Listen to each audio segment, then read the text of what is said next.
What should the sexuality and gender of the Fallout protagonists be?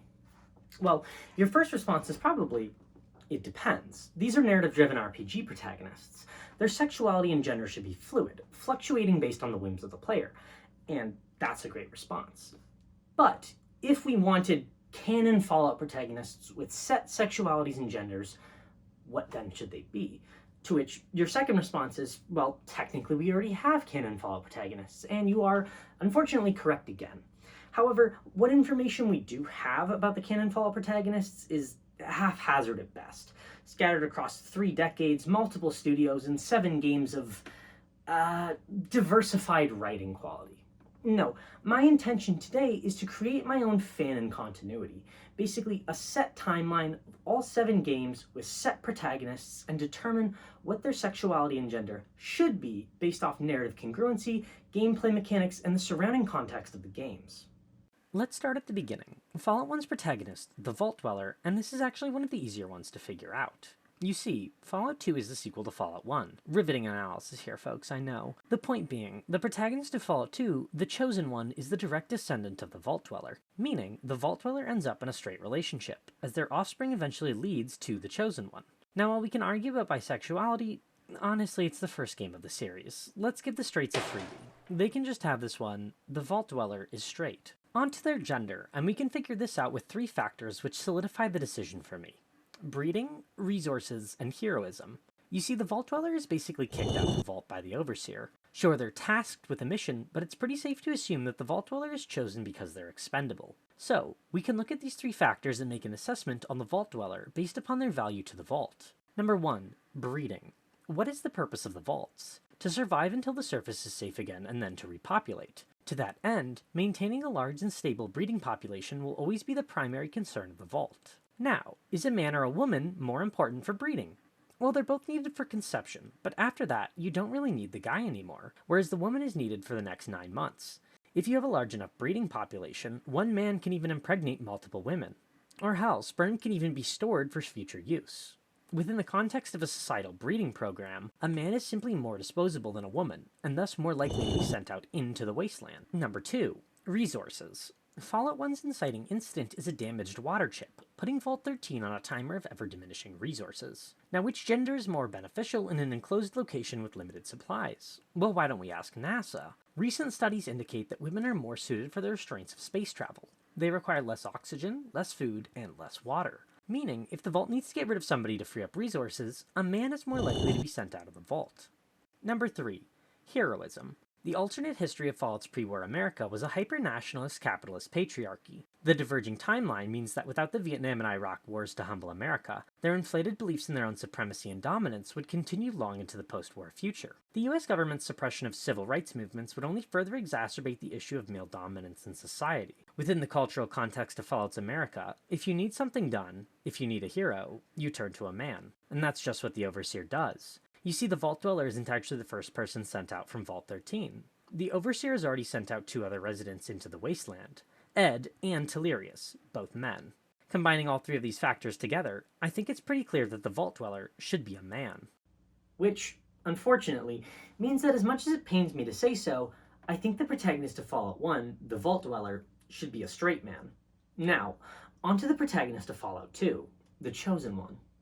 Now for the Chosen One, we're going to look at a very interesting game mechanic to help us decide on their sexuality: gay marriage. You see, Fallout 2 is actually a landmark for queer gaming. It was one of the earliest games to allow for same-sex relationships, and is credited as the first game to feature same-sex marriage.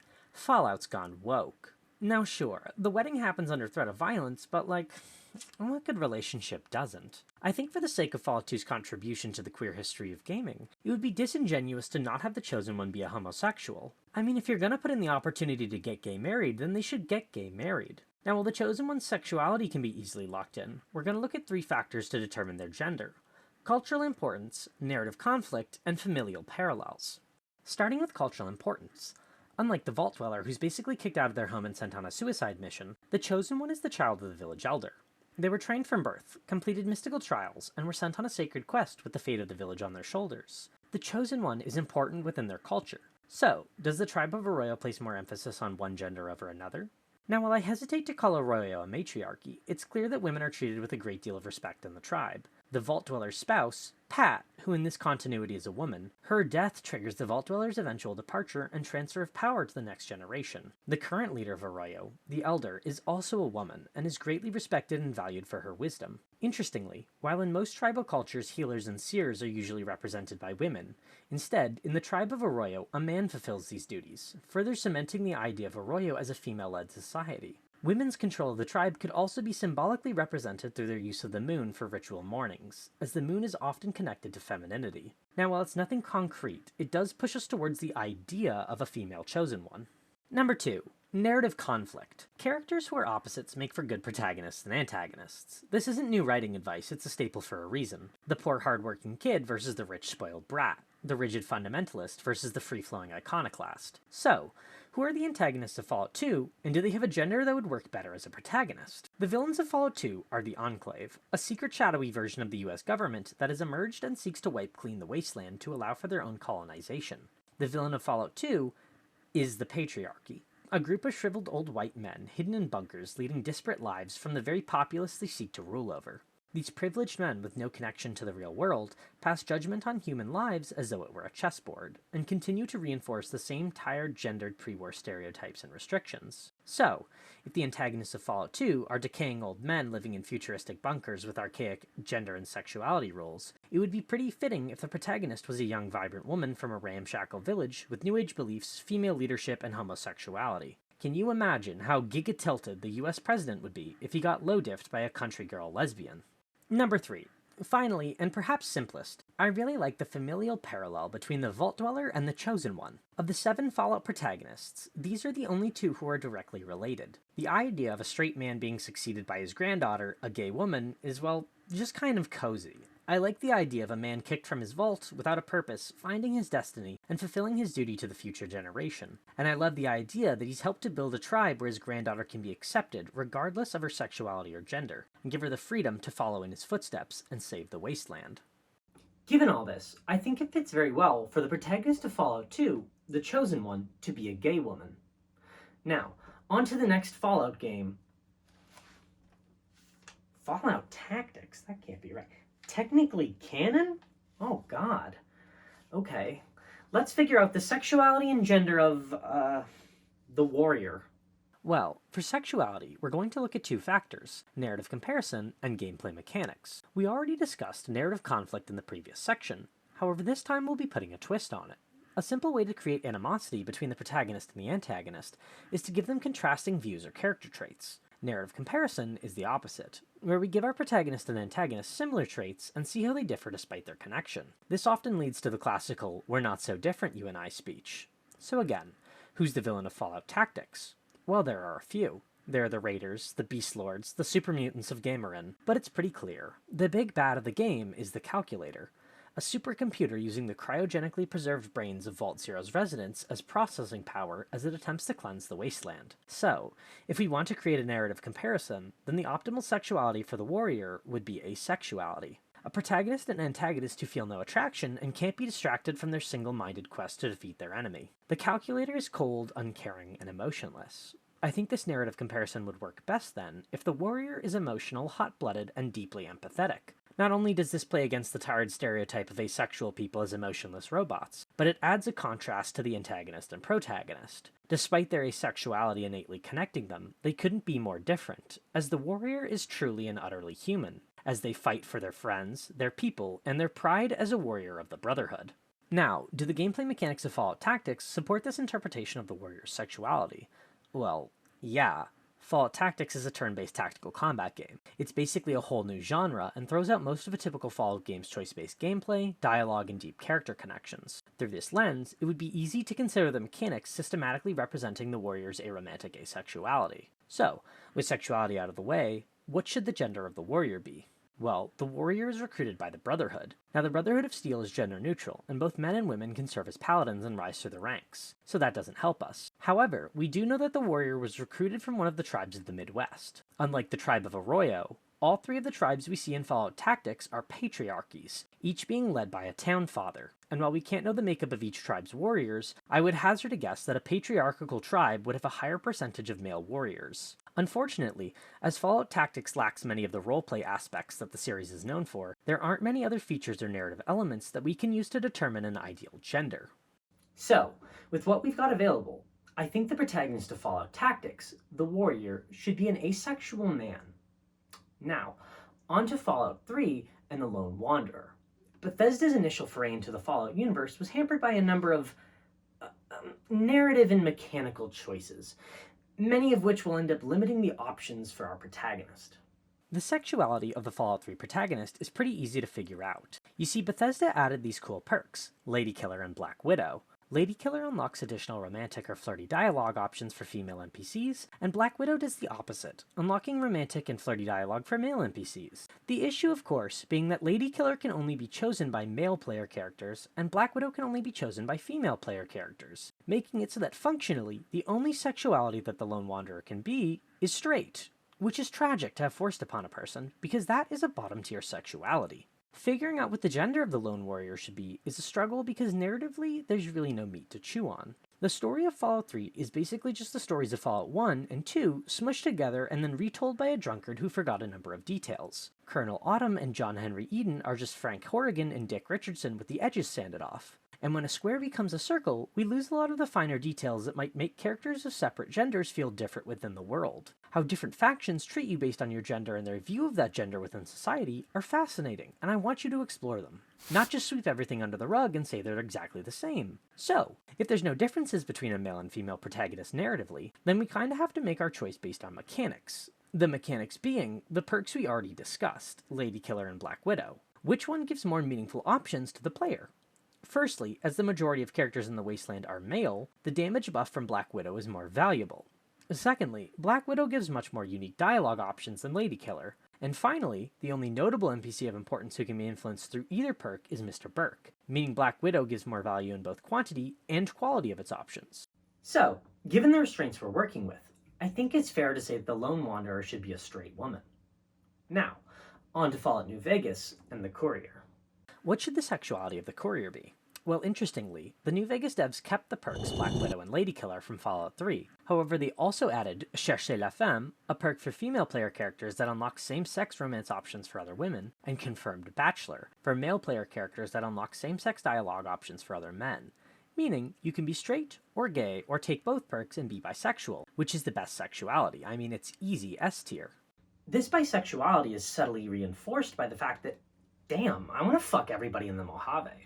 Obsidian did a really good job of making a cast of characters who I actually want to flirt with. Real quick, here's my list for the top 5 guys and girls in the Mojave that I would totally bang.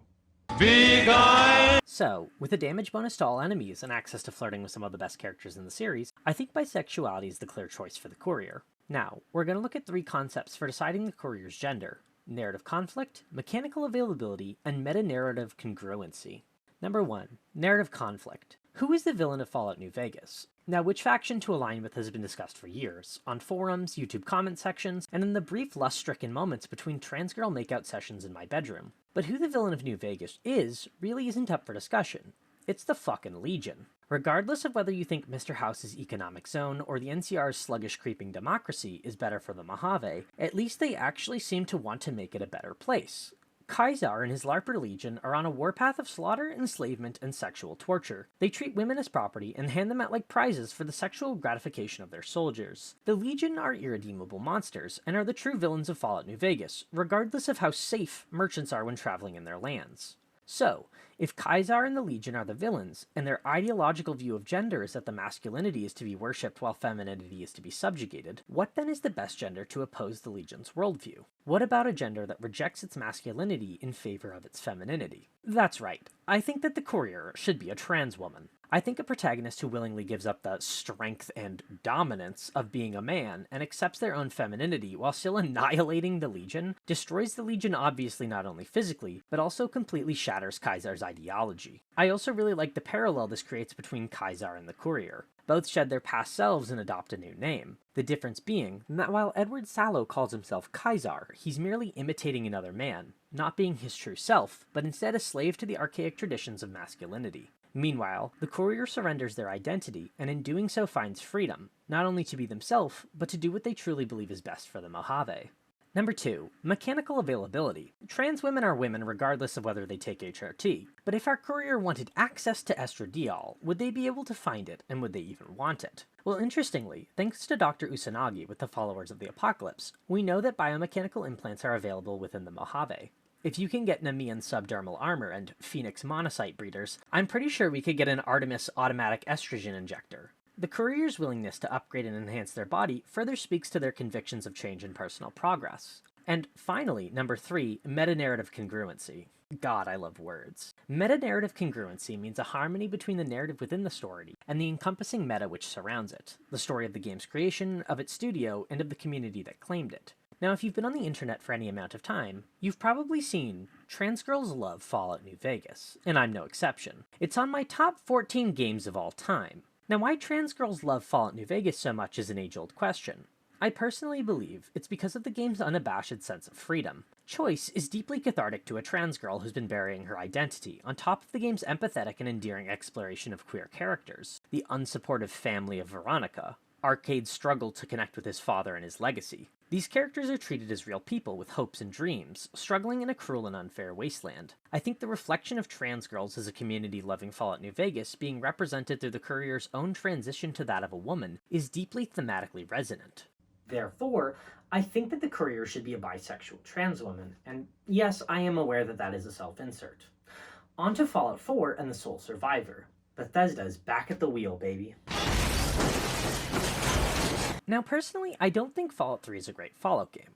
I think the things that make Fallout as a series feel special are disincentivized in Fallout 3. That being said, I still think Fallout 3 is a good game, just not a great Fallout game. Fallout 4 is a malady which was inflicted upon this land for the singular purpose of causing me grief. If you are creating a narrative-driven RPG video game, and you think it is a good idea to have a Simon Says 4-option dialogue wheel for every conversation in the game, I will jump 6 feet in the air and kick your head clean off. One of my biggest issues with Fallout 4 is that it gives you one of 2 set protagonists. You see, while it's not uncommon for past Fallout games to give you a background, you're from a vault, you're from a tribe, you were a courier.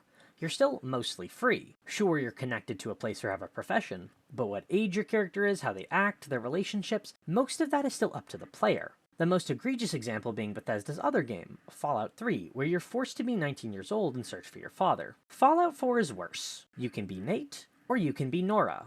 Those are your options. You're forced to be an early 30s, straight, married parent with a son named Sean. I would never name a child Sean. On top of that, because of the baffling decision to have a voice-acted protagonist, it is nearly impossible to separate the identity of Bethesda's OC from the player character. I thought as the player, I was supposed to come up with the character.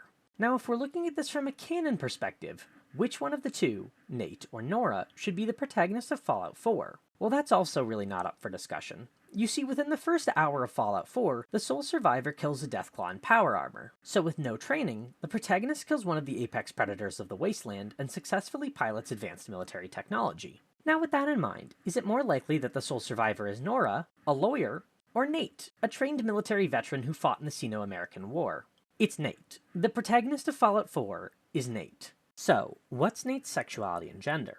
Well, he's in a straight relationship, married, and has a kid. So I think it's fair to say he's straight. Now, it could be argued that he's bisexual because you can romance male companions. However, my problem with that is Bethesda copped out. The romantic interests in Fallout 4 are in fact not straight, or bi, or homosexual, they're player-sexual. These NPCs are attracted to the player's character regardless of gender. That's lame. That's not how sexuality works. But fine, whatever. If we're just looking at the facts, you can romance people of the opposite gender. So, fine, whatever. The protagonist of Fallout 4, the sole survivor, is a bisexual man. On to the final game on our list, Fallout 76. What should the sexuality and gender of the... No canon nickname? What are we doing? Fine. What should the sexuality and gender of the resident be? Interestingly, Fallout 76 is similar to Fallout Tactics, in that they're the only mainline Fallout games without real romance or companionship built into the game's system. Now, that doesn't necessarily mean that the resident is asexual. We do have the lore of the game to look at. The dwellers of Vault 76 are basically the Giga Chads of the Fallout universe. Scientists, pro athletes, trained soldiers, the best of the best of the best. Now, Fallout 76 was the shortest planned vault, set to open only 25 years after the Great War. As these dwellers were instructed to seize control of nuclear facilities, even over any remaining US government that would be present, it's safe to say that Vault Tech viewed these incredible individuals as the best hope for the future. Now, there's 3 categories that we'll look at to decide the resident's sexuality: responsibility, exceptionalism, and deranged lunaticism. Number 1. Responsibility. The directive of the dwellers of Vault 76 is to reclaim the wasteland, and subsequently to begin to repopulate it. Now, unlike the systematic breeding program of, say, Vault 13, the dwellers of Vault 76 will have to begin their repopulation efforts on their own, as Vault 76's opening triggered an automatic shutdown of all systems. Therefore, the resident's sexuality should be one that allows for as many partners as possible, to allow for widespread repopulation. Now, while this doesn't lock us into anyone's sexuality, it does open up multiple possibilities. Number 2. Exceptionalism. You see, exceptionalism is a problem for authority in rigid systems. Exceptional people break rules. They change the game, and authority does not like when someone changes the game, because they're usually the one currently winning. This is evident as the Overseer of Vault 76 quickly began to fear usurpation from more capable and powerful individuals within the vault. To remedy this situation, the Overseer created tournaments and contests to distract the dwellers and fuel that exceptionalism towards sports competitions and scientific breakthroughs. With the exodus of Vault 76, there is no longer any form of authority, and so exceptional people, artists, scientists, athletes, are free to push the boundaries of society and explore their desires to their heart's content. So, I would posit that the resident is more likely to have a sexuality that pushes boundaries. Finally, and perhaps most importantly, because I think it is the defining aspect of the resident's character, we have to talk about deranged lunaticism. Every one of the Fallout protagonists is kinda crazy. If this is the average spectrum of a sane person, most of the Fallout protagonists are here. Sure, some of them are still kinda sane, but most of them have a few screws loose. I think that the resident would be around, here. The resident is fucking nuts. The resident has spent the last 2 decades winning the Vault 76 World Cup like they're LeBron James, and immediately upon their exit comes face to face with a hive-mind army of the undead and monsters, which they proceed to low-diff. It's not just the enemies they face, however. The resident has 0 self-preservation tendencies. Other Fallout protagonists hear a Geiger click and run in the opposite direction. Meanwhile, the resident dives into a vat of toxic waste because they want to mutate their fingernails into eagle talons. So, with all that on the table, the resident's sexuality should be one that allows for reproduction, pushes boundaries, and is not within the realm of human sanity. I'm talking, of course, about pansexuality. Attraction regardless of sex or gender. Now, this isn't your mother's pansexuality. I'm talking about advanced pansexuality. Men, women, gays, lesbians, twinks, dykes, bears, everything is on the table. With the resident's mutations, they can sleep with and breed anybody. I'm talking mutations specifically designed for MPreg, but we're not stopping there. You see, there is a small but vocal minority of the Fallout community that expresses interest in certain creatures such as the Deathclaw, and I think these disenfranchised folks deserve a representative. I think the resident should be a monster fucker. They should be a deranged whirlwind in human form which kills or fucks their way across the wasteland of Appalachia. So, with pansexuality locked in for the resident, I think their gender is a natural evolution of their sexuality. Do we really think this deranged lunatic is going to suddenly stop and go, you know, I fit really neatly into the gender binary? Of course not. The resident cares so little about their gender expression that they're literally min-maxing their body through mutations with chameleon camouflage, kangaroo legs, and fucking eagle eyes. The resident's gender is irrelevant to them. A non-binary gender is also a good representation for how the resident is the only protagonist who's an amalgamation of multiple people. You see, the other Fallout protagonists are singularly the hero of their own story, whereas Fallout 76 is an online multiplayer game, where all the dwellers of Vault 76 were technically involved in the events of the story. But, with our own canon version, I'd like them to have companions instead, but it's the resident who is the true hero of the story. With all that, I think we can lock in the resident as a pansexual non-binary. So, that's all 7 canonical Fallout games covered. Let's review and see what we've got. So, we've got 3 men, 3 women, and 1 non-binary. We've got 2 straights, 2 bisexuals, a lesbian, an ace, and a pan. Obviously, each one has been picked to best match their game and lore, but I feel like we've done a really good job with diversity. You know, if this was a 7-film movie franchise, I feel like the woke left would be calling me and telling me I've done a damn fine job. So, If you'd like to further validate me for my objectively correct opinions, the comments are down below. If for some reason you'd like to disagree, I could use a laugh. And if you're wondering when my next YouTube video will be out, don't worry, so am I.